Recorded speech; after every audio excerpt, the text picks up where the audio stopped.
Boa noite, bom dia, boa tarde para quem vai nos assistir mais tarde, um outro dia. Boa noite para quem está chegando por aqui. Aqui vamos começar já já mais uma live do Quem Sabe Direito. Bom, gente, eu tenho feito essas lives rotineiramente, toda semana, convidando profissionais da área, tanto do direito, tivemos aqui pessoal de área de governança, tudo que envolve as matérias relacionadas ao direito e muito mais ainda do mundo do planejamento patrimonial e sucessório, que é o que envolve aqui o canal, né? A minha rede social do Instagram. Então, muito obrigada que está entrando, a Grave Reis, Marina Morim, Santana, o Sescom, Sandra, obrigada pela presença, Sandra, uma amiga, um beijo para você, tô com saudade, você me deve uma visita. Marcelinho Santana, que não perde uma, um querido, meu colega lá do nosso grupo de trabalho de planejamento sucessório da UAB São Paulo, né, e Holdings, que eu tenho a maior honra de coordenar. E aí já deixo aqui também o meu convite para quem quiser participar, quem trabalha nessa área e gostar e quiser participar sendo advogado, temos aí o grupo da OAB São Paulo em planejamento sucessório e holdings. Então hoje vou apresentar aqui rapidinho a nossa queridíssima convidada, a Adriana Nicolino, que é um sucesso nas redes sociais, falando sempre de planejamento patrimonial e sucessório. Manda muito bem nessa área, principalmente com relação às famílias, ao direito de família. E hoje ela vai falar sobre do inventário ao planejamento sucessório passo a passo. Bom, a Adriana grava vídeos fantásticos aí no Instagram, aumentou muito a rede dela falando sobre esses temas, e eu não podia convidar outra pessoa que não fosse ela para trazer aqui apontamentos sobre esse mundo do inventário, que é tão interessante e que às vezes a gente pode pensar um pouco melhor. Será que é bom ter um inventário, fazer um inventário judicial, extrajudicial? Ou tem formas da gente evitar o inventário, quem sabe gastar menos aí num momento difícil da vida, que é aquele momento em que falece o patriarca, a matriarca, o patrimonialista, e a família se vê nesse momento tão difícil e triste da vida, ter que resolver e batalhar aí por patrimônio desse pai, dessa mãe, ou desse ente querido que foi embora. E aí tem uma despesa alta, com impostos, com tributos. Tudo isso a Adriana vai contar pra gente hoje. Deixa eu achar a Adriana aqui, para que eu a convide. Vamos ver como eu vou fazer aqui. Cadê? Vamos lá. Aguardando a Adriana entrar. Enquanto isso, agradecendo aqui Marcos, Gustavo, que está entrando. Ó, a Adriana aí. Oi, Adriana. Olá! Boa noite, tudo bem? Tudo e com você? Como que tá aí nessa correria? Vida, família, filhos, escritório, advocacia. E agora te arrumo mais essa função de vir fazer essa live comigo. Obrigada por ter aceitado o meu convite. Prazer é todo meu. E ter arrumado, né, um tempinho no meio da confusão da vida nossa de mulher, esposa, mãe, empresária. Sei que a tua vida é muito corrida.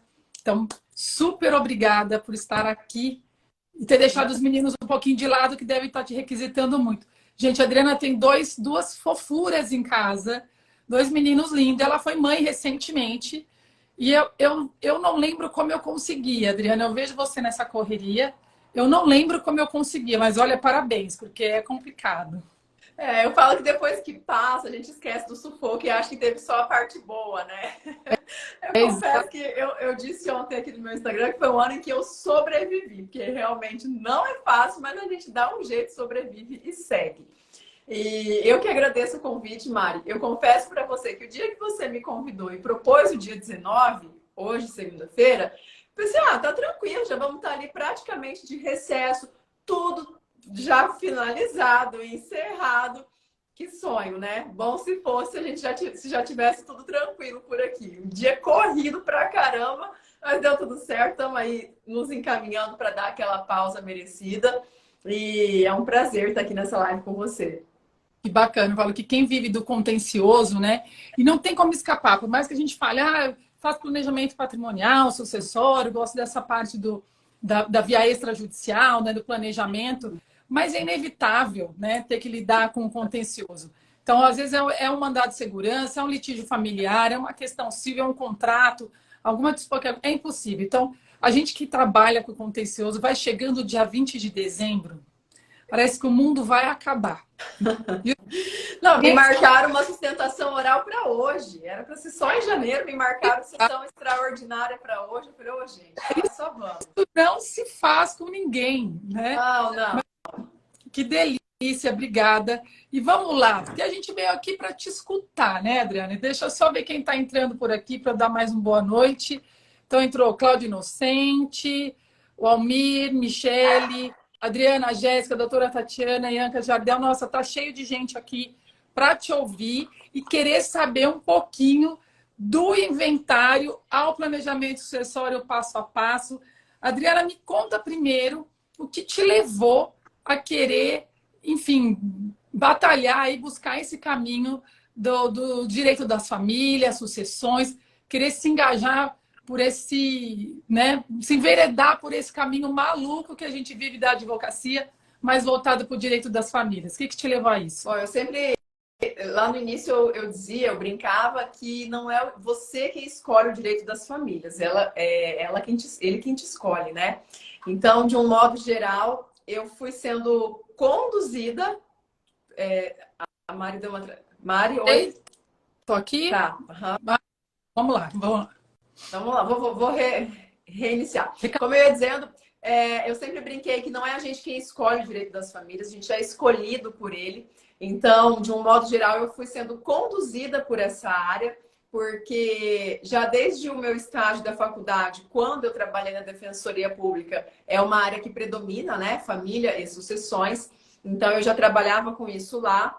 E quando eu saí, que nos meus 6 primeiros anos, 6, 7 anos, eu sempre trabalhei em escritório generalista. Porém, como eu já tinha tido essa experiência, esse estágio na defensoria, quando surgia uma causa de família, um inventário, para quem que eles passavam, era para mim.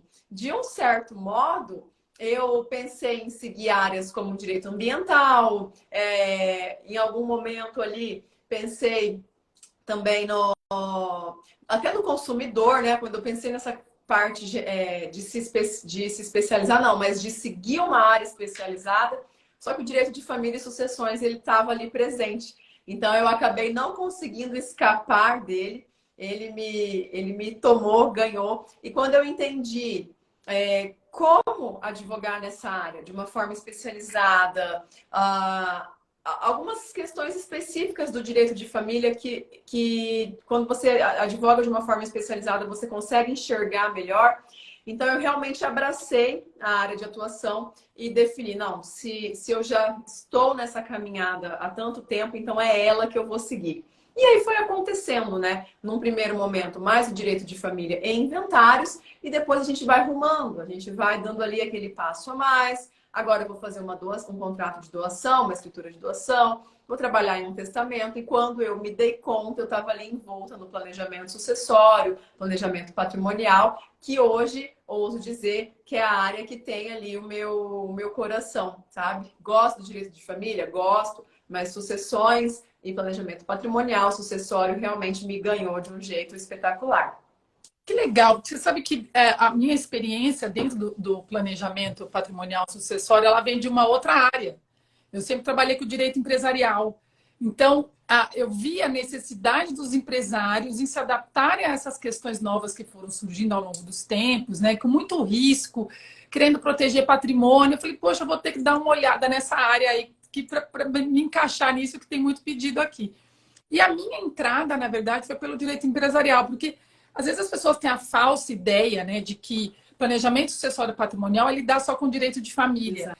E eu costumo dizer que é um profissional plural, né? Ele tem que se envolver em diversas áreas. Então não adianta falar um familiarista é quem faz isso. Acho que não. Acho que é um advogado generalista, sim, mas com uma especialização voltada a essa área, né? Se envolver com as questões tributárias, contratuais, em contratos sociais, então societárias, ou mesmo as questões de família e sucessão, mas voltadas para este canal, né? Esta matéria. E muitas vezes chega até aqui, Adriana, não sei se isso acontece com você, contador fazendo. Uhum. Eu falo, contador e advogado é coisa que não pode se misturar. Exato. Tem que trabalhar 4 mãos, porque senão um começa a entrar na área do outro, a coisa não funciona. Então, às vezes, chegam aqui contratos sociais montados por contadores que não têm essa observação, esse carinho, esse olhar para as questões sucessórias, né? Para a questão conjugal, muitas vezes, né? Que é uma matéria que a gente tem que lidar com muito cuidado. E aparece, olha, a maioria das vezes os problemas partem da relação conjugal. Né?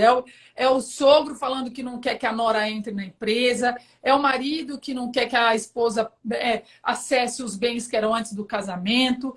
E aí eu já vou trazer para você, Adriana, uma pimenta aqui na nossa conversa, porque eu quero te ouvir, já iniciando um pouquinho a matéria que você veio aqui contar para a gente hoje, dentro do inventário, do planejamento sucessório. Adriana, conta para a gente como fica a relação conjugal. Isso é um tema que cai muito, tem muita dúvida. As pessoas entram, olha, mas, poxa, eu me separei, mas estou namorando, né? Isso é união estável, isso é namoro, isso é casamento. O que eu faço? Como eu me protejo?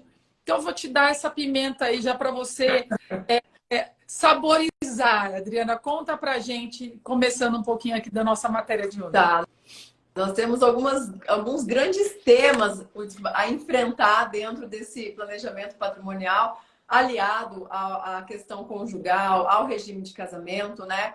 Eu vejo muito essa preocupação, principalmente quando nós estamos num segundo casamento, numa segunda relação, talvez, porque dos casos que a gente acompanha, quando é aquele primeiro casamento, então, via de regra, o patrimônio é dos dois, cresceu junto, vai criar ali um ambiente de planejamento patrimonial, marido e mulher estão em conjunto, estão ali com os mesmos objetivos. Agora, quando a gente vem ali de uma segunda união, que cada um já tem o seu patrimônio pré-estabelecido, né? O seu patrimônio formado, talvez já tem filhos da primeira união, filhos que se preocupam com qual o destino desse patrimônio, a partir do momento que o pai passa a conviver com uma nova esposa, ou a mãe com um novo marido, um novo convivente. Então, é daí que começam a surgir os questionamentos, as dúvidas, e o que a gente pode fazer diante disso para amenizar ou para, digamos assim,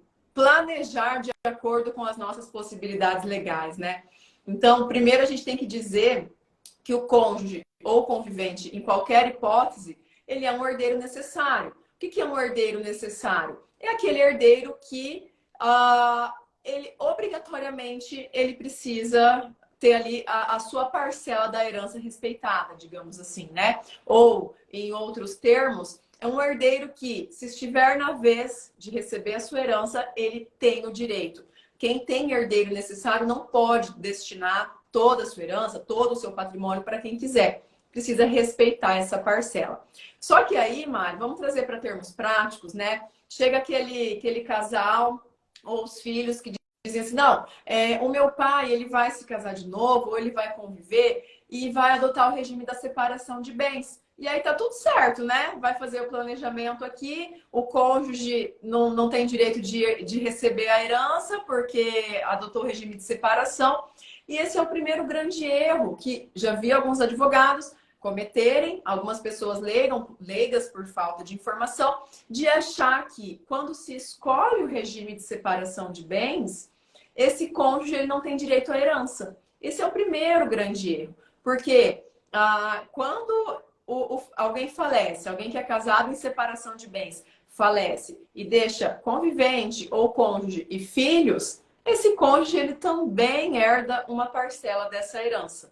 Então, essa é a primeira questão que a gente tem que contornar. Tá bom, mas como é que eu excluo, então, esse cônjuge de receber o meu patrimônio? Porque ela, inclusive, está de acordo que ela não vai ter direito a nenhuma parcela do patrimônio, né?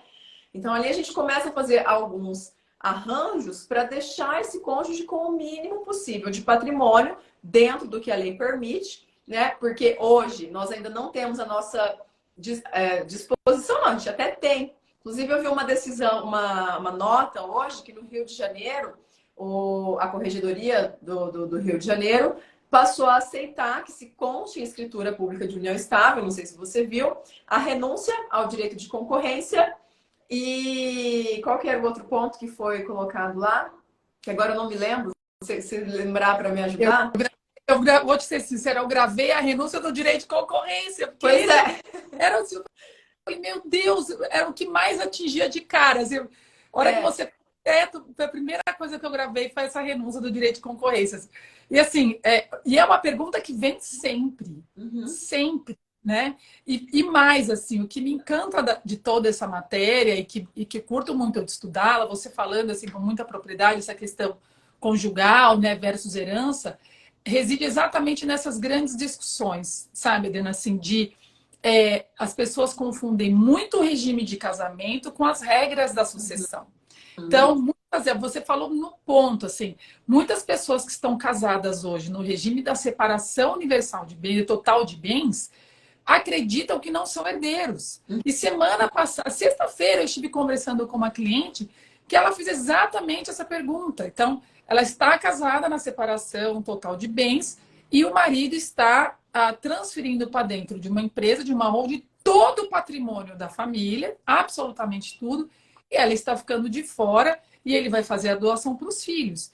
E aí falei para ela, calma, né? Você está abrindo mão desse patrimônio que você seria herdeira em favor dos seus filhos? É algo que você quer? É isso que ficou combinado entre vocês? Porque se não for, ele está conseguindo uma manobra para deixar você de fora. Então, cuidado, acender um alerta. E ela, na verdade, estava preocupada só em ler se o contrato social não tinha nenhum probleminha. E o problema maior era de fundo, porque ela não sabia dessa questão da herança. Então, acho que explicar para as pessoas que há essa diferença, né, entre regime de casamento e regras de sucessão, acho que é essencial. Você trouxe super bem na sua explanação. E acho que os leigos que nos assistem buscam muito isso. Sabe, Adriana, ter essa segurança da resposta de um especialista que traga esse alento, né, dele poder tomar uma decisão com a melhor comunicação possível, com o melhor entendimento, com elementos necessários para isso. E essa questão da relação conjugal versus herança, né, é um limiar, assim, uma discussão extremamente difícil entre os casais. Exato. Como é que isso acontece no teu escritório? Como é que você tem lidado com isso no dia a dia por aí? Como eu ia dizendo, Mari, de um modo geral, eu tenho atendido casais ainda de primeira união, que construíram patrimônio em conjunto, que estão ali planejando para transmitir para os filhos. Então, salvo um caso de um senhor que realmente já está em uma segunda união, que estava iniciando um namoro na época, mas com grandes chances de evoluir para uma união estável, e que se preocupava com esse patrimônio que construiu, inclusive ele era viúvo, né? Então, que ele construiu com a ex-mulher e agora que foi crescendo junto com os filhos. Era uma preocupação tanto dos filhos quanto dele. E aí a dúvida era como proteger esse patrimônio para que não atinja uma convivente.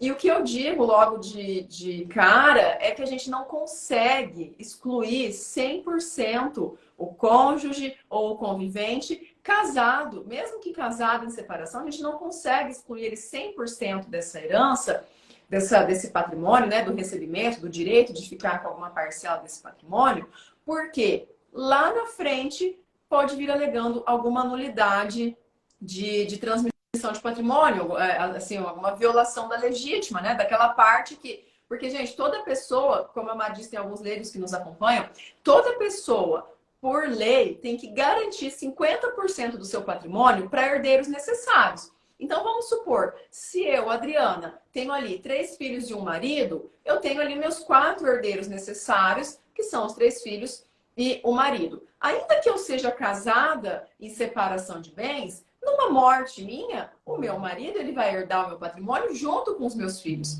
Então, se eu quero doar esse patrimônio em vida, pelo menos a metade dele eu deveria guardar para os herdeiros necessários. E aí, quando nós estamos trabalhando com planejamento sucessório patrimonial, se eu dou a totalidade, se eu transfiro a totalidade só para os filhos, entende-se o quê? Que eu tirei do cônjuge ou do convivente o direito que ele teria lá na frente de receber a herança. Então, o que eu faço no escritório? Primeiro, tudo é conscientizar, né? Os clientes chegam acreditando, não, vou escolher o regime de separação aqui para um contrato de união estável. Olha, cuidado, você está garantindo, no caso de uma dissolução de união estável, que ninguém vai ter direito a nada, né? Que a outra parte não vai ter direito a nada. Agora, num caso de morte, o ideal é o quê? É calcular, eu busco calcular o que essa pessoa teria de direito realmente, de acordo com o contexto patrimonial ali, né, do cliente, e pensar o que a gente poderia destinar para ele, então, para que não se alegue alguma nulidade lá na frente, né? Sobre a questão da concorrência ali do Rio de Janeiro, num primeiro momento parece algo bem interessante, né? O direito de renunciar à herança, mas o que acontece? Para quem não sabe, gente, uma pessoa não pode, num contrato de união estável, chegar e falar assim: eu renuncio ao meu direito de herdar em conjunto com os filhos, né? Que é o direito de concorrência que a gente chama. Eu renuncio ao meu direito de herdar em conjunto com os filhos dessa pessoa. Isso a lei não admite, porque, aliás, a lei é omissa e os tribunais, de uma forma majoritária, entendem que não é possível. Se chegar e renunciar enquanto alguém ainda é vivo, a herança de uma pessoa viva. E o Rio de Janeiro, ele admitiu que se coloque na escritura. Porém, lendo ali a explicação, fala o quê? Tem que constar expressamente na escritura que isso é passível de anulabilidade lá na frente. Ou seja, não mudou nada. Porque até então os cartórios eles estavam se recusando a incluir a renúncia na escritura pública de união estável, né? Porque, por entender assim, é algo que não é possível. Agora eles entendem o seguinte: não, você pode até colocar, mas os dois têm que estar cientes que lá na frente alguém pode pedir a anulação disso daí. Então, assim, hoje a gente não. Mas Oi? isso não é um absurdo, né? Falar assim, já é difícil para a gente como advogado entender a razão disso tudo, explicar isso para o cliente é quase impossível. Exato. Que ele entenda que há uma permissão para que ele coloque, mas a permissão diz que lá na frente ele pode pôr tudo a perder. Então, para que permite? Então já fala algo que não pode. Porque vai contar se um dia alguém vai entrar com um pedido de anulação? Gente, isso é ridículo, porque a segurança jurídica morreu ali. Exatamente. Então, nessas situações que você me perguntou, eu prefiro conscientizar, olha, fazer desse jeito, né? Excluir o cônjuge, o companheiro, da totalidade do recebimento desse patrimônio, lá na frente pode ser um castelo que desmorona, um castelo de areia. Porque ele pode vir, é um planejamento que nós estamos fazendo hoje, para lá na frente não ter nenhuma segurança, ser um risco para os seus filhos daí, que podem ter que enfrentar um processo, ir para a briga, para o litígio, que é tudo que a gente busca evitar. Então, assim, o que eu tento conscientizar, né? Vamos trabalhar de acordo com o que a lei, assim, com as possibilidades que a lei traz para nós, com o mínimo do mínimo, porque a gente consegue ali trabalhar legítima, doações antecipadas, talvez um testamento, enfim, a gente consegue trabalhar. Então, é melhor planejar e já, assim, como que eu posso colocar? Enquanto muitos casais estão convictos, acreditam que quem é casado com separação de bens não tem herança, não tem direito à herança, lá na frente, sabe com quem que esse cônjuge vai brigar? Com os filhos do falecido. Porque até que se faleça, achava que não tinha direito nenhum. Quando falece, que o cônjuge se dá conta que ele tem direito e os filhos estão totalmente convictos que não tem direito, aí é quando começa a dar aquele conflito absurdo, que é o que a gente tenta evitar. Então, vamos trabalhar dentro daquilo que a lei nos permite? Vamos usar as nossas possibilidades legais? Aí a gente consegue planejar, a gente consegue ter certeza de que não vai ter briga, de que ninguém vai buscar nenhuma ação de nulidade ou anulação na justiça. Então, eu vou por esse caminho. Eu sempre sou bem coerente, bem sincera com os clientes. Assim, né? Como eu disse, eu mesmo tive dentro desse contexto, mas fui bem franca com ele e a gente passou a planejar a transmissão do patrimônio de acordo com esse cenário. Você sabe que eu acho muito interessante, aí fica uma dica para os colegas que atuam na área também, né? Eu gosto muito de trabalhar com essas comfort letters, né? Então o cliente assina. Exato. Falou, olha, o que eu te orientei foi X. Você está optando por fazer X menos 1 ou X mais 1 ou até Y, que é uma outra opção, vou deixar claro aqui para você os riscos quais são. E aí coloca ali quais são os riscos. Por quê? Dali a alguns anos, a culpa vai ser do profissional. Exato. E daí a alguns anos, não vai ser esse cara que te contratou, vão ser os filhos que vão voltar cobrando o trabalho desenvolvido. Pois é. Às vezes, a gente, como advogado, na nossa rotina do dia a dia, a gente acaba se descuidando com esse nível de detalhe. E, bom, já estou há 20 anos aqui nessa estrada, já sei, né, o que envolve o nosso trabalho. Então, fica aí a dica para os que estão começando agora ou para quem está entrando na área, tomar esse cuidado de todas as vezes em que o cliente tomar uma decisão que na visão da sua estratégia não é a melhor, fazer esse destaque e que ele assine essa responsabilidade sobre os riscos que vão vir. E vou te falar, na grande maioria das vezes você vai utilizar esse documento, é incrível. Eu vou compartilhar, já que a gente entrou nesse assunto, não está relacionado ao planejamento patrimonial especificamente, mas foi uma situação que aconteceu pouco mais de um ano atrás no escritório, em que eu tentava conduzir um caso para um acordo e o cliente ele começou a insistir para que fôssemos para o litigioso. Pois naquela situação eu fiz um parecer, digamos assim, com 3 cenários: um bom, um muito bom e um ruim. E dentro de cada uma das situações, das questões jurídicas, eu trouxe, olha, pode acontecer um cenário bom, que vai ser esse resultado, pode ser um muito bom, que vai ser esse aqui, e pode ser o ruim, que vai ser esse aqui. Então, eu quero que você seja bem consciente, caso a gente vá para o litigioso, de que temos 3 cenários que são previstos. O cliente ele não gostou, ele não quis continuar com os meus serviços, porque o acordo era realmente melhor. Entrou com a ação e um tempo atrás, cerca de um mês atrás, eu tive a notícia de que praticamente em todos os quesitos jurídicos ele rumou para o cenário ruim, que é o que eu queria evitar na época. Então, assim, só para contextualizar, a gente precisa conscientizar e se precaver também. Porque se a gente só segue, né, de acordo com o que o cliente quer, lá na frente volta contra nós. Porque a culpa é sempre do advogado, não vai ser de mais ninguém. Então, essa precaução... Não, essa precaução, com o tempo de estrada, a gente vai vendo que ela é fundamental. Sim, sem dúvidas para todas as áreas. E, Adriana, eu vou te pedir um pouquinho para você falar se há diferença e quais seriam, quando a gente fala em união estável, contratos de namoro, relacionados aí às relações conjugais, né? Existem muitas dúvidas e muitas vezes até, eu não sei se isso acontece contigo, às vezes os pais vêm fazendo um planejamento e fica essa dúvida, mas meu filho está namorando, não é ainda, não moram junto, não é um namoro estável, mas começou um namoro recente, ou meu filho está morando com a namorada, isso é união estável, que isso atinge o patrimônio desse pai, dessa mãe que tem essa preocupação. Conta pra gente um pouquinho essas diferenças. Bom, no primeiro momento, a gente precisa entender em relação ao contrato de namoro que ele tem validade enquanto aquela relação for de fato um namoro. A partir do momento que existe um contrato de namoro, mas na prática nós estamos diante de uma relação com características de união estável, quais são essas características?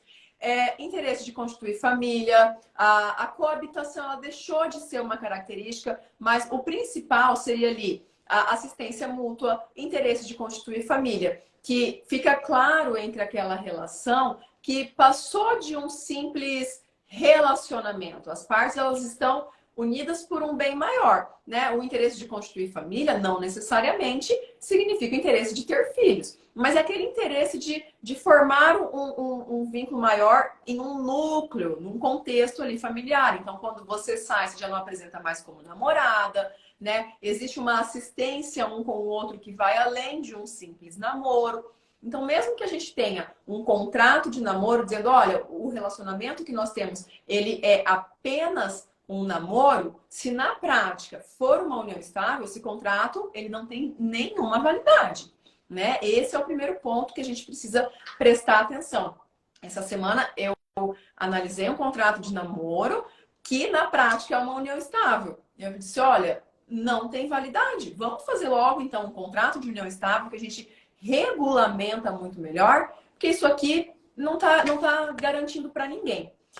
Então, esse é o primeiro ponto, assim, de pais que vêm preocupados, né? Tá certíssimo de se preocupar, porque afinal de contas nós estamos planejando o patrimônio dos pais, né? Então, é saber o que existe de fato na prática. É só um namoro mesmo? O contrato de namoro é legal, porque aí ele traz essa delimitação para evitar, digamos assim, olha, não tem as características da união estável, a gente realmente vive um namoro, e o contrato, ele está dizendo isso para evitar de lá na frente alguém vir buscando um reconhecimento de união estável. Então, ó, além de não ter os requisitos, a gente ainda tinha um contrato aqui que garantia que era um namoro, né? Então, ele tem ali a sua parcela importante dentro de um planejamento sucessório, mas com a ressalva de que, caso tenha as características de união estável, vamos já pensar e considerar como uma união estável, porque daí a gente trabalha com os termos certos. Então, a união estável, ela traz direitos para o cônjuge, para o convivente, né? O convivente, ele tem direitos praticamente como se casado fosse. Então, é melhor a gente tratar, dar nomes corretos às coisas. Acho que não sei se foi isso que você perguntou, né? Talvez eu tenha, na hora ali... E eu acho que foi muito claro para fazer essa diferença do que é realmente namoro, do que é isso que você falou, acho que é essencial, né? Onde que fica o limiar dessa distinção, né? Se é só morar junto, né? Porque tem casais que moram em casas separadas, Exato. ou Uhum. precisam de filho. Tem casais que têm filhos, mas não tem um relacionamento conjugal. Se você falou, acho que o compartilhamento de manutenção familiar, vontade de estar juntos, né? Isso é um detalhe que a gente só vê mesmo na realidade do casal, da família, para poder entender se é ou não. E aí a Terezinha mandou uma pergunta aqui. Eu tenho uma dúvida se é possível descaracterizar um casamento com divórcio não formalizado, mas descaracterizado pela infidelidade e uma nova união do cônjuge. Olha, Terezinha, já vi muito isso, viu? Na verdade, o casamento existe no papel, mas não existe mais na prática, né? E um dos cônjuges acaba tendo um novo relacionamento. Acho que é isso que ela quis dizer. E está descaracterizado? Bom, nossa convidada está aqui para responder. Vamos lá, Adriana, conta para ela Bom, a respeito. o que que acontece?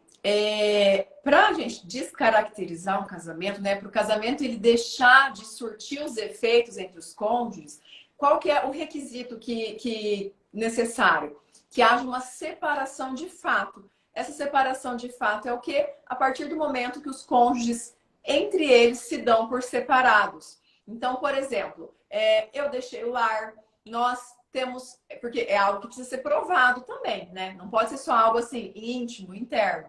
Então, se existe uma ruptura, uma quebra dessa convivência como casal, é importante que se tenha alguma prova. Eu deixei o lar, já não dormimos no mesmo quarto há mais de um ano, então é importante ter um registro sobre isso. Que mais? Vamos ver.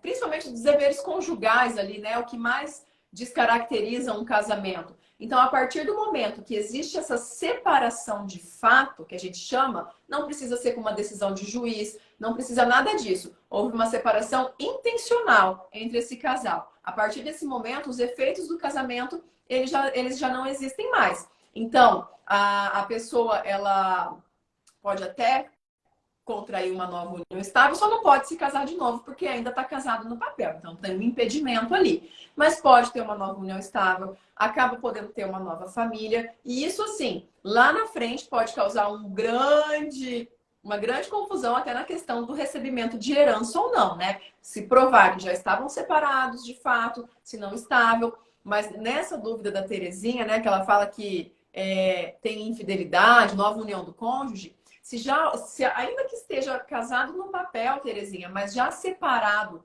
de fato, como eu expliquei, né, na intenção de não ter mais um casamento, não ter mais um vínculo conjugal, então esse casamento, ele, em regra, na prática, ele não existe mais. E aí, vou emendar já naquela pergunta para você completar, Adriana. Como é que fica essa amante na questão da herança ou não sendo amante, se há uma união estável?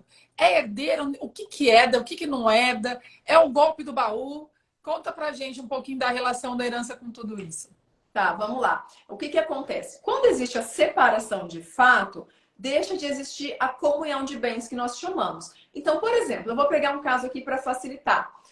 Um casamento que tem um regime de bens de comunhão parcial de bens. Significa o quê? Tudo que foi adquirido em conjunto durante o casamento pertence aos dois, certo? A partir do momento que existe a separação de fato, o que cada um adquirir é de cada um. Então, não é com o divórcio que essa comunhão de novos bens ela deixa de existir. É com a separação de fato. Então, vamos pensar o seguinte. Maria e João, eles acumularam durante a vida 1 milhão de patrimônio. Quando houve a separação de fato, é esse 1 milhão de patrimônio que seria dividido entre os dois. Só que eles não fizeram essa divisão. O João, ele continuou ali a vida, né? Dali, cerca de 2 meses, ele arrumou uma nova companheira.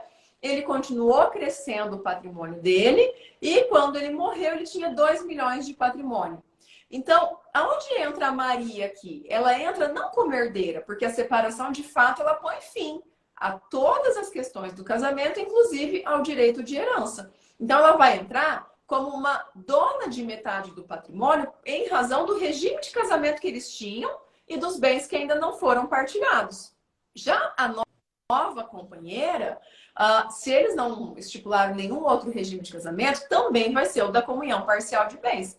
Então, fora o que o João tem ali para dividir com a Maria em razão do regime de casamento, nós vamos ter que analisar algumas outras questões, como bens particulares que ele tinha, que a nova companheira vai ser herdeira, se ela concorrer ali com os descendentes, além de saber se existem bens que eles construíram em conjunto para ela ter a metade dela também por força do regime de bens dessa união estável. É um pouco confuso, eu tentei explicar assim da forma mais limpa possível. Mas deu para entender, porque realmente eu sei que é bastante confuso, e depois que saiu, anularam aí o artigo, acho que é 1790, aí não se sabia se entrava no rol do 1845. Então, tem algumas dúvidas aí no judiciário que ainda a gente está aguardando pacificar, né, o entendimento, mas acho que você deu uma explicação fantástica, Adriana, fácil de entender. E aí o Tyron, né, ele pergunta aqui: todas essas questões familiares precisam estar decididas no juízo de família para levar a um processo de inventário? Se existir conflito, precisa. Então, por exemplo, os filhos do João aqui, vamos supor que são filhos, os filhos do João e da Maria.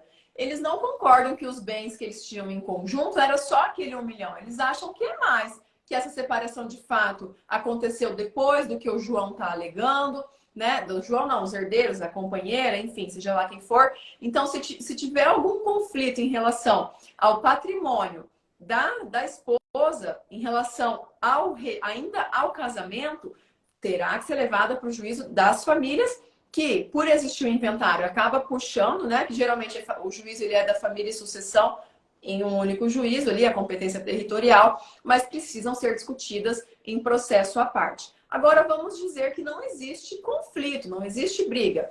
Os herdeiros do João, eles concordam com a metade do que a Maria acumulou durante o casamento, mas ainda não recebeu. Tá aqui todo o patrimônio, nós já vamos fazer essa divisão dentro do próprio inventário. A meação da ex-esposa está aqui reservado para ela, né? O direito de herança ou meação da convivente, se tiver tudo em comum acordo com os herdeiros, a gente pode sim resolver dentro do inventário. Até mesmo porque nós temos uma ou duas decisões recentes, mas ainda muito assim engatinhando, de se reconhecer o divórcio de quem já morreu. Então, essa pessoa que ainda não divorciou até que o ex-marido faleceu, ela não vai ser divorciada, ela vai ser viúva. Então, a gente não tem como buscar o divórcio na vara de família. O que a gente, como eu disse, até está começando a firmar entendimento. Mas o que a gente vai buscar, na verdade, é a partilha de bens. Se não há briga em relação à partilha de bens, então a gente já resolve por economia processual ali dentro do inventário mesmo. Super bacana. Você matou aqui a pergunta em poucas palavras. E vou aproveitar que a gente está falando aqui já do processo de inventário, do inventário. Fala para nós, Adriana, o inventário vai acabar? Tá longe disso. Não sei se você quer falar algo a mais. Vi, vamos lá, você é a nossa convidada hoje. Tem gente que fala, né, que nós estamos caminhando aí para o fim do inventário em razão desse trabalho de planejamento patrimonial sucessório. Bom, num primeiro momento, para esse inventário acabar, a gente teria que conseguir esgotar todas me fugiu a palavra, não é classe familiar, é de pai, filhos, netos, Sim, me fugiu ali a palavra. Rol de herdeiros, a vocação hereditária. Isso, a gente teria que esgotar todas as classes de herdeiros, né? Ali, então, por exemplo, um pai que faz o planejamento para o filho, se esse filho não se planejar e passar para os filhos dele também, quando ele morrer, a gente precisa inventariar o que o pai doou. Então, é difícil a gente esgotar tudo isso, né? É o objetivo que a gente vai esgotando ali as classes familiares, mas é quase impossível se chegar no último herdeiro ali sem que alguém tenha falecido, enfim. Então, só por isso o inventário ele ainda existe. Depois, quando a gente olha para o planejamento patrimonial sucessório, nem todos os bens, nem tudo que uma pessoa tem é viável de se transmitir ainda em vida, né? Ou pensar em, se a gente pensar na holding, colocar na holding como veículos, por exemplo. Não é vantajoso. Vão sobrar esses veículos. E aí, quando a pessoa falecer, a gente vai fazer o quê? Vai ter que inventariar.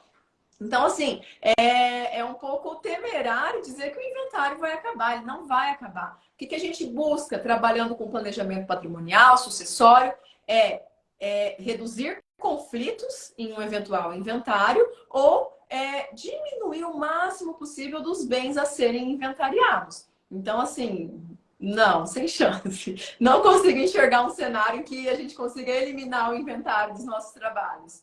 Pois é, eu usei esse jargão e a Adriana sabe por quê? Porque hoje nas redes sociais tem muita gente propagando esses termos, né? Que o inventário vai acabar, que o planejamento patrimonial sucessório é a solução para todos os problemas da vida. E outra frase que eu tenho ouvido falar, Adriana, é assim, eu fico pensando, meu Deus, 15 anos que eu estou nessa área, acho que eu não cheguei nesse nirvana ainda. Que holding é fácil. Que é Nossa, fácil holding, que é um bico, é doce porque as pessoas acreditam que constituir uma holding para fins de planejamento patrimonial sucessório é simplesmente constituir uma empresa e tacar o patrimônio lá dentro, como eles mesmos dizem, né? E sem fazer uma observação mais a fundo do planejamento contábil, né, do custo fiscal, da parte tributária, que é muito importante, mas não só isso, de como classificar todo esse patrimônio dentro dessa empresa e tomar os cuidados necessários na hora de transmitir as cotas para os herdeiros ou para os sucessores, e mais ainda, tomar o cuidado de não deixar esse patrimônio ali se esvaziado. Né? uhum. Então, assim, tem aqui uma pergunta. Só R. Ana, não sei se está R. Rosana aqui. Gostaria que explorasse as fases de quem quer iniciar o planejamento sucessório, como inicia, quais as fases, exemplos, enfim. Acho que é um pontapé inicial, Adriana, assim, como sair, né, dessa questão do inventário atribulado, essa confusão, custo alto do inventário, etc., e partir para o planejamento sucessório, que, diga-se de passagem, não é só através de holdings, a gente sabe que tem várias estratégias para isso. Então, queria te ouvir um pouquinho a esse respeito, Adriana, como fazer essa passagem, essa transição? Tá. Só para não perder o fiozinho, eu cheguei a analisar uma holding em que foi criada uma sociedade com os pais e os filhos lá dentro. Ponto. E ficou nisso. E ficou nisso. Ou Nossa, seja, gastou. né? Então, assim, é um trabalho muito complexo. Não é só criar um contrato social e registrar na junta comercial. Tem todos esses detalhes, a começar ali, como você disse lá atrás, é um pouquinho de cada área. A gente acaba sendo um pouco generalista na execução, porque você precisa saber direito tributário, um pouquinho de contabilidade, direito empresário, direito societário, direito de família, direito de sucessões, justamente para não só criar um contrato social, mas na hora de doar as cotas, prevenir o direito de todos os herdeiros, garantir, na verdade, o direito de todos esses herdeiros, não colocar o cliente em situações contábeis que podem prejudicar ele lá na frente, né? As questões tributárias, o que é mais vantajoso, será que é ou não? Então, não, assim, só para reforçar o que você disse, a gente escuta muito isso, não é simples fazer uma holding, não pode ser um trabalho barato, porque existe uma complexidade de estudo, um aprofundamento muito grande por parte do profissional. Agora, eu estou aqui no dia a dia, nesse inventário, nesse trabalho de inventário litigioso, nessa jornada de fórum, Tribunal de Justiça, que é extremamente desgastante, e hoje lá no escritório a gente ruma cada vez mais pro extrajudicial, e quero passar a atuar com planejamento sucessório, né? Por onde que eu começo? Eu sempre digo assim, para quem já está nessa caminhada de inventários, você, por exemplo, veio de uma outra área e precisou se aprofundar no direito de sucessões, enfim. Mas para quem já está ali dentro do direito das sucessões, já tem uma certa familiaridade com a matéria, a primeira coisa que eu digo é domine, assim, ó, de cabo a rabo, o direito das sucessões. Porque em cada testamento que você for fazer, em cada escritura de doação, você precisa saber todas as questões em relação à legítima, em relação à doação inoficiosa, se posso doar tudo isso, se eu vou doar, quais cláusulas são indispensáveis, indispensáveis.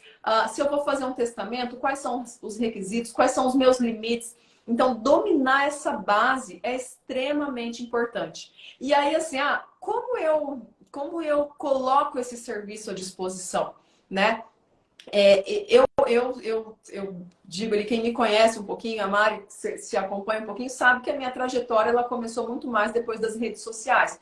Então eu digo que hoje estar posicionado, dizendo o que você faz, para quem você faz, para que as pessoas saibam o que você faz, é extremamente importante. Então, se hoje você só atua com inventários, como que você vai conscientizar que não, agora eu não só atuo com inventários. Eu também sei fazer uma escritura de doação, também sei fazer um testamento, até chegar no ponto da holding, né? Que a holding envolve todas essas outras matérias ali para ir se aprofundando. Mas é aí deixando claro para as pessoas que você faz isso. Surgiu o cliente, está inseguro? Procura uma parceria de alguém que já sabe, alguém que já está na caminhada, que você acompanha, que você conhece e que pode fazer em conjunto com você para que também você, digamos assim, não só faça por fazer, colocando em risco ali o patrimônio do seu cliente, né? Mas eu diria que para quem quer começar, além de dominar o conteúdo, o direito material, precisa mostrar que faz isso. Senão os clientes, até hoje tem cliente que chega e diz: você também trabalha com testamento? Faz parte do trabalho. Ou você também, né?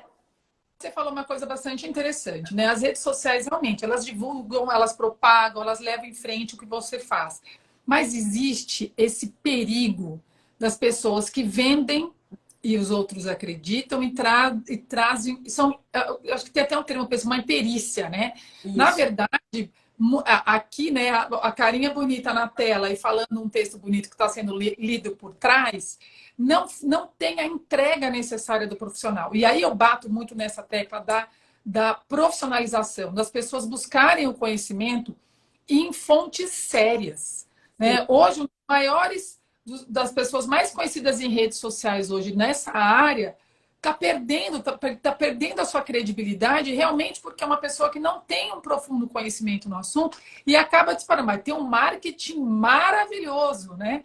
A gente sabe quem é, mas deixa triste porque acaba desqualificando, né, a nossa área. Dizem que é muito fácil, né? Acaba falando, não, cobra pouco, faz uma besteira, o cliente vai descobrir isso depois de 5, 6 anos, quando leva em auto de infração. Eu, na semana passada, analisei um dos casos que a pessoa disse que era muito fácil, né? Montar uma hold, estruturar uma hold. A pessoa me falou que ela ia montar a hold e deixar inativa e que ela ia começar a adquirir os bens só depois de 2 anos para não ter que pagar o ITBI. Falei, que legal, me ensina. Essa técnica sua aí para mim não funciona, mas se for para você funcionar, eu queria saber como que você está conseguindo, né? Porque não é da área, não se atualiza, não estuda, ou foco só na questão societária, não pensa na questão tributária, lê a letra fria da lei e acha que a interpretação está seguindo a letra. E eu tenho batido, assim, eu faço algumas palestras aqui pela OAB, tenho visitado subseções e batido muito nisso.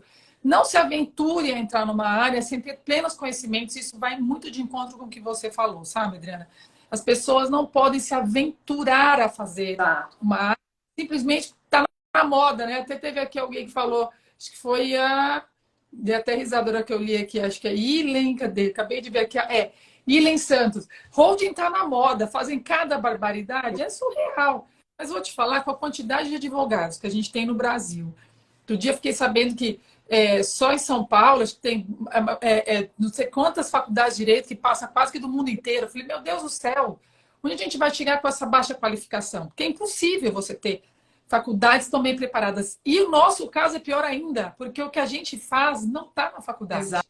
Porque a gente tem uma junção de várias matérias e a gente, numa estratégia, coloca elas todas num funil, né, e aplica ali para o cliente sempre específico. Então, o holding não tem modelão na internet, holding não tem holding pronta que você tenha numa tabela e você venda pelo preço para todos os clientes. E aqui é um trabalho totalmente artesanal, né, Mari?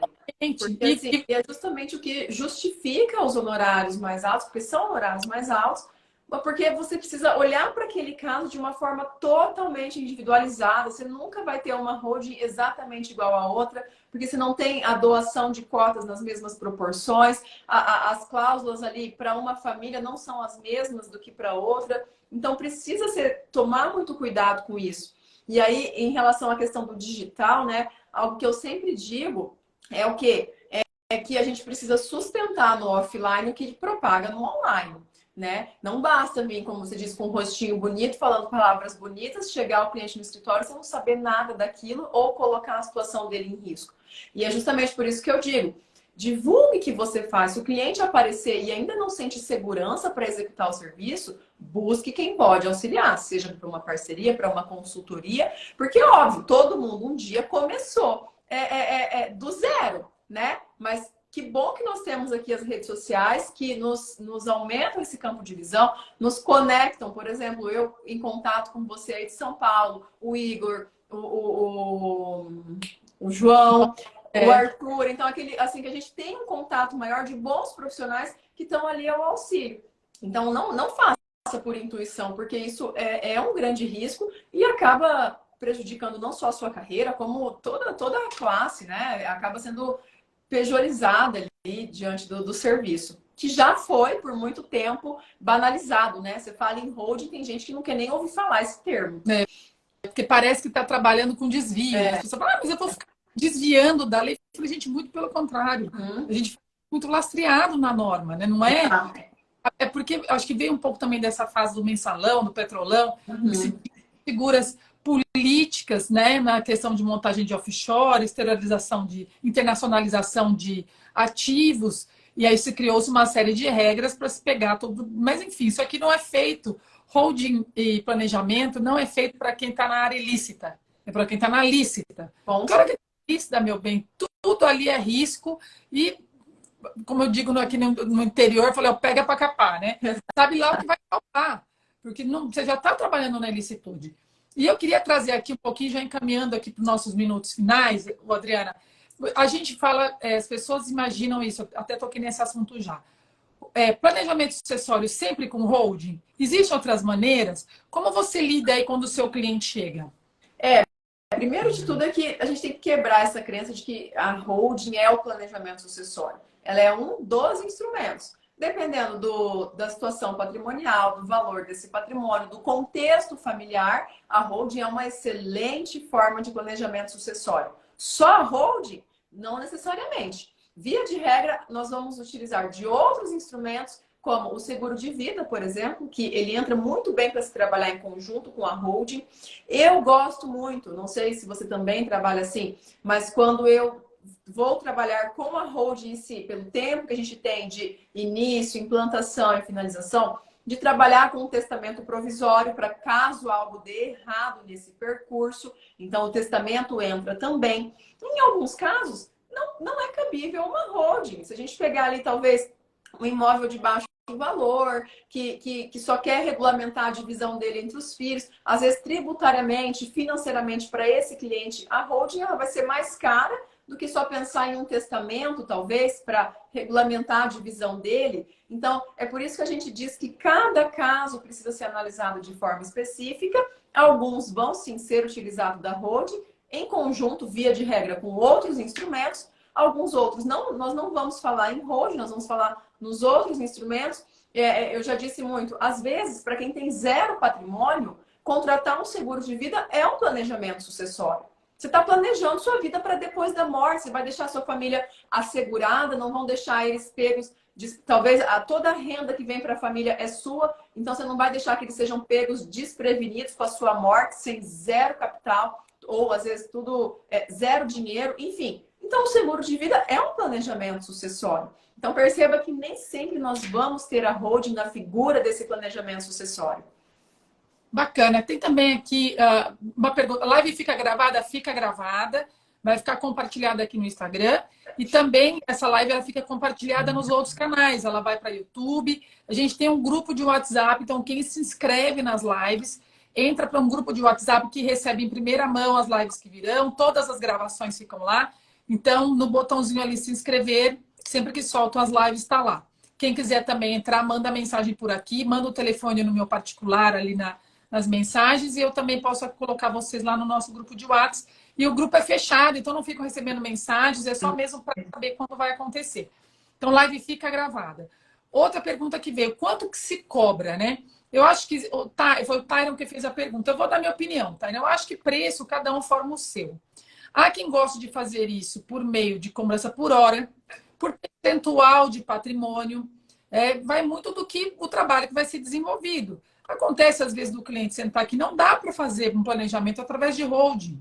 Lógico que o holding vai envolver, inclusive, outros profissionais. Você vai ter que lidar com o contador. Então, o contador vai ser do seu escritório, parceiro seu, ou alguém que trabalha contigo, ou vai ser o contador do seu cliente. Tudo isso envolve precificação. Estrutura envolve precificação. Eu, por exemplo, gosto, não sei se você faz assim, Adriana, porque tem, né, cada um trabalha de uma maneira. Quando eu falo em fazer planejamento, primeira coisa que eu faço é fazer uma due diligence dos documentos do meu cliente. Então, eu faço, sabe aquela história, eu já falei aqui algumas vezes, do levantar a capivara? Levantar a capivara, a gente vai para descobrir a fundo o que envolve a vida desse cliente. E muitas vezes, olha, eu vou chutar para você, 90% das vezes, a gente encontra situações que o cliente não imaginava. E das mais diversas maneiras. É desde a multa do carro que ele não sabia que existia, ou o IPTU da casa da praia que ele não sabia que estava em aberto, e tudo isso envolve o planejamento. Sim. Então, eu faço fases aqui. Eu faço essa primeira fase, eu cobro por essa diligência, por óbvio, porque eu vou ter um tempo de análise, levantar documentos, vou preparar um planejamento para o cliente e vou apresentar para ele uma estratégia. E aí, nessa apresentação, ela respeita algumas fases, eu faço entrevistas com clientes para entender qual é o objetivo deles, o que envolve a vontade deles, que eu acho essencial. Tá. Também faço cobrança por essas entrevistas, tudo isso já na montagem do preço, que eu vou ter meu tempo ali à disposição deles. E aí que monto esse planejamento e apresento para eles finalmente. Às vezes você tem um cliente que é um patrimônio menor, mas é necessário. Lógico que você não vai sair cobrando o preço do patrimônio, porque não faz sentido ele fechar um negócio assim. E também não faz sentido você sair cobrando valores absurdos por um trabalho que não vai te demandar tantas horas de dedicação.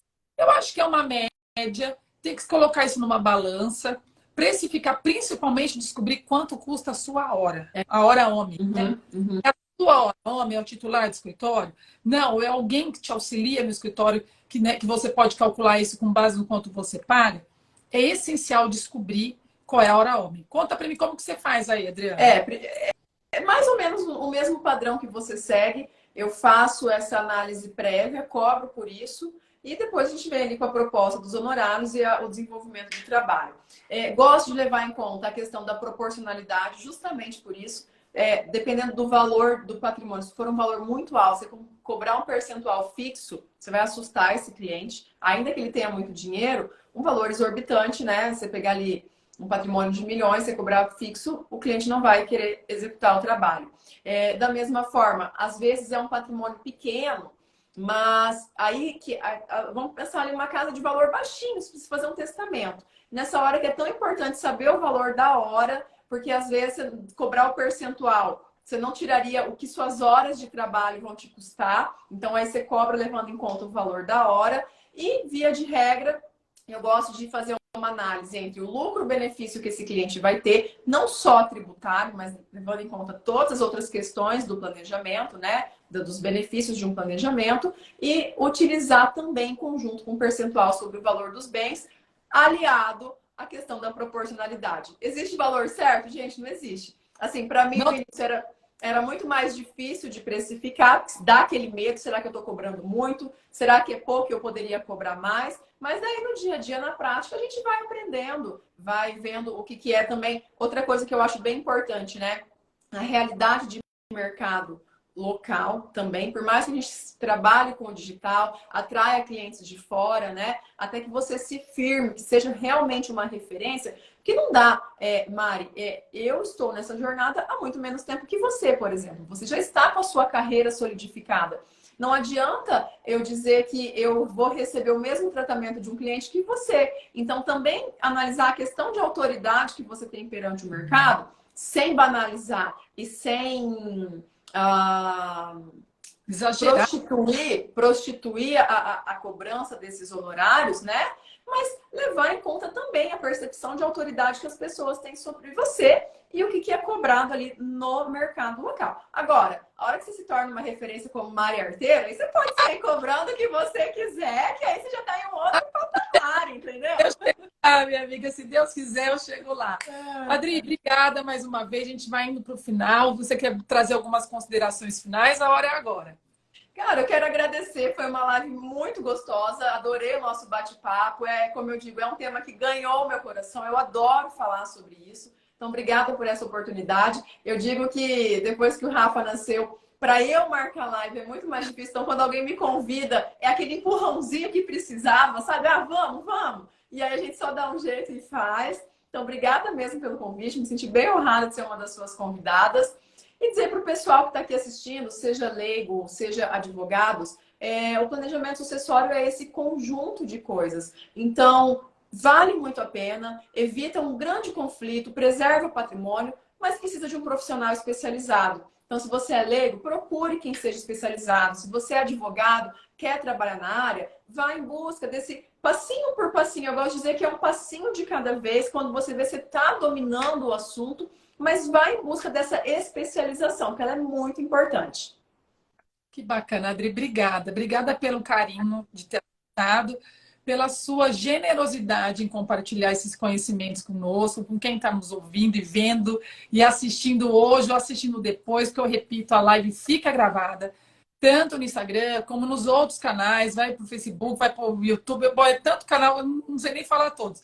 Mas fica também no nosso grupo de WhatsApp. Repito, quem quiser entrar, me manda um direct aí com o número do telefone, o nome eu incluo lá. Venha fazer parte desse mundo. E aí, repito, também te estendo esse convite, Adriana, já que é ao vivo, para vir fazer parte do nosso grupo de trabalho. Eu sabia. Vou procurar o grupo para acompanhar. É muito gostoso. A gente tem um grupo de trabalho de planejamento sucessório e holdings da OAB São Paulo. Então, é um grupo que vem crescendo, um trabalho bastante sério. Só para você ter uma ideia, nós fizemos agora um parecer técnico e vamos entrar na LESP com este parecer técnico a respeito do PL 250, que aumenta o ITCMD em São Paulo. Bacana. Então, foi um trabalho minucioso realizado pelo grupo, incrível. Janeiro estaremos na porta da LESP para tentar orientar melhor os nossos deputados estaduais a respeito do que tem ali naquele PL, que ele é bastante assustador. Só para você ter uma ideia, Adriana, vou antecipar aqui. Ali se está tributando ITCMD em VGBL e PGBL.